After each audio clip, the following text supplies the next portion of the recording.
Hai hai hai, welcome back my YouTube channel. Jangan lupa tekan tombol subscribe-nya ya, karena itu sangat berguna bagi Mimin. Oke, kita lanjutin ya ceritanya. Bab 5. Hilang ingatannya. Siang harinya, Hana sudah bisa melakukan aktivitasnya seperti biasa. Kini Hana tengah bermain tebak-tebakan bersama Ira dan juga dua pelayan lainnya. Ayo dong kak, semangat, ucap Hana dengan bahagia. Wajahnya begitu sangat cantik dengan make up natural. Iya nona, balas Ira mencengir. Sedangkan dua pelayan lainnya sedang merapikan mainan serta boneka milik Hana yang berserakan. Begitu banyak boneka yang saat ini berserakan di lantai. Dari ukuran besar hingga kecil, Hana memiliki semuanya.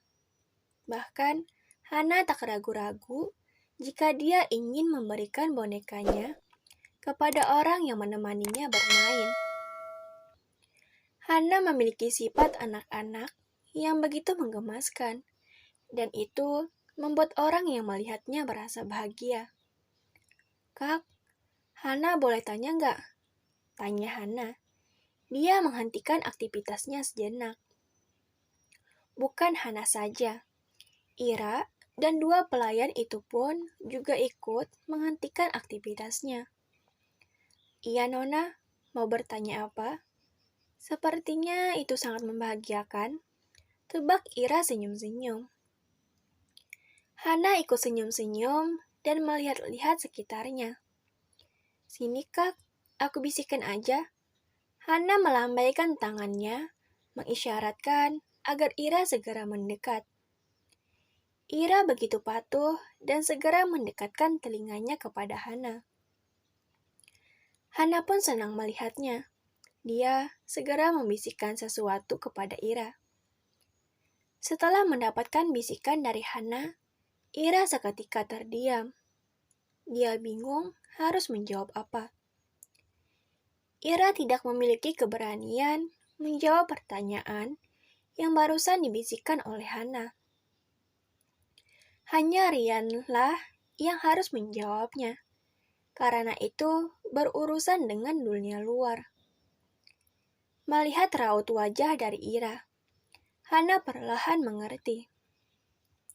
Dia tidak akan mendapat jawabannya, kecuali bertanya pada kakaknya sendiri. Hana kemudian terkekeh pelan dan menepuk-nepuk punggung Ira sambil menatapnya. Maaf kak, Hana bakal tanya sama Kak Rian aja deh. Tapi Hana memanyunkan bibirnya cemberut. Karena saat ini kakaknya sedang keluar. Kak Rian belum pulang, sambungnya yang kemudian beralih menatap ke arah pintu besar istananya. Tidak masalah Nona, Nona bebas bertanya apapun.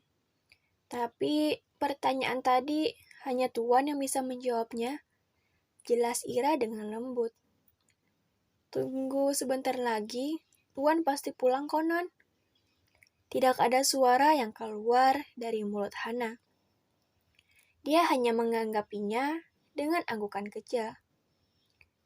Hana bangkit dari duduknya dan langsung diberikan pertanyaan dari ketiga pelayan yang menemaninya. Nona mau kemana? Tanya mereka bertiga dengan serempak. Belanja di depan kak, pengen makan es krim? Jawab Hana dengan santai. Tanpa mengajak Ira, Hana begitu saja melangkah menuju keluar rumahnya. Melihat kepergian Hana, Ira merasa bersalah karena tidak bisa menjawab pertanyaannya. Saat berada di luar, Hana selalu disapa oleh bawahan Rian, dan Hana juga tak lupa untuk membalasnya. Hana semakin melangkahkan kakinya menuju supermarket. Dan kini, Hana berhenti di depan supermarket. Semua orang yang sedang melakukan tugas masing-masing itu begitu sangat senang. Bagaimana tidak, melihat Hana adalah anugerah bagi mereka.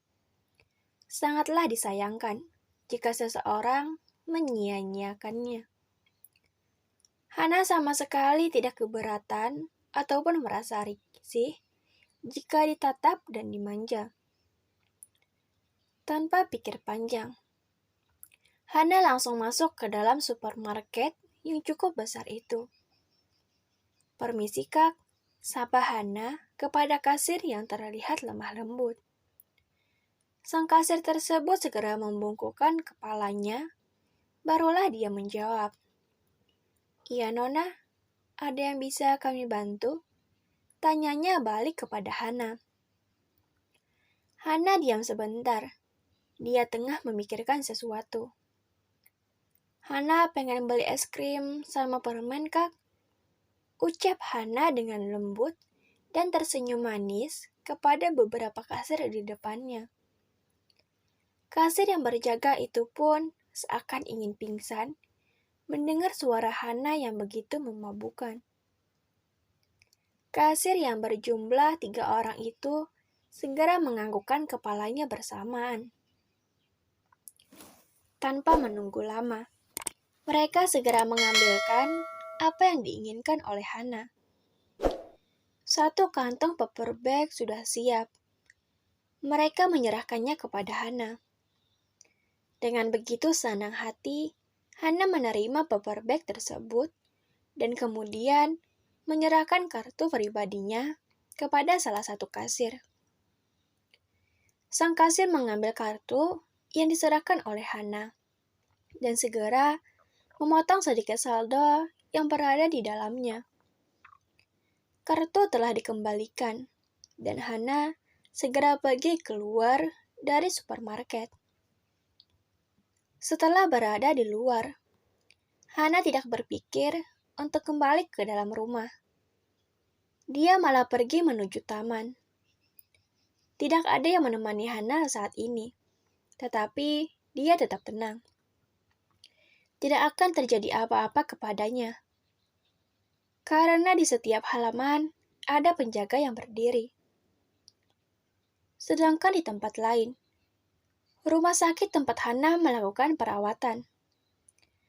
Han saat ini masih terbaring tak sadarkan diri.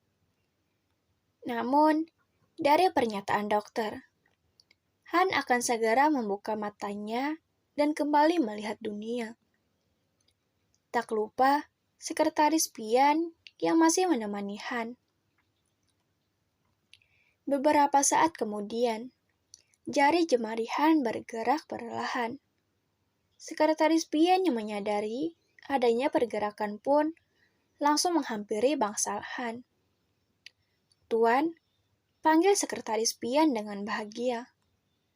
Begitu lama sekretaris Pian menunggu, dan akhirnya orang yang dia tunggu tersadar dari komanya.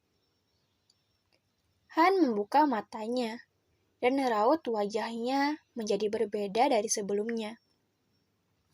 Perlahan, sepasang mata tajamnya menatap ke arah Pian. Kening Han terangkat. Dia bingung sekarang berada di mana. Sekretaris Pian yang melihat mimik wajah kebingungan dari Han pun mengerti.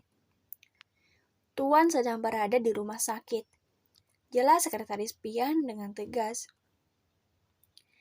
Han hanya menganggukkan kepalanya dan memejamkan matanya perlahan. Han memaksakan diri mengingat semuanya, tetapi dia benar-benar tidak mengingatnya sama sekali. Mimik wajah kebingungan dari Han membuat sekretaris Pian begitu senang dan bisa berganti seperti yang lainnya. Sepertinya kali ini Han mengalami hilang ingatan akibat terjadinya benturan keras. Terima kasih. Jangan lupa subscribe, like, komen, dan share ya. Dadah.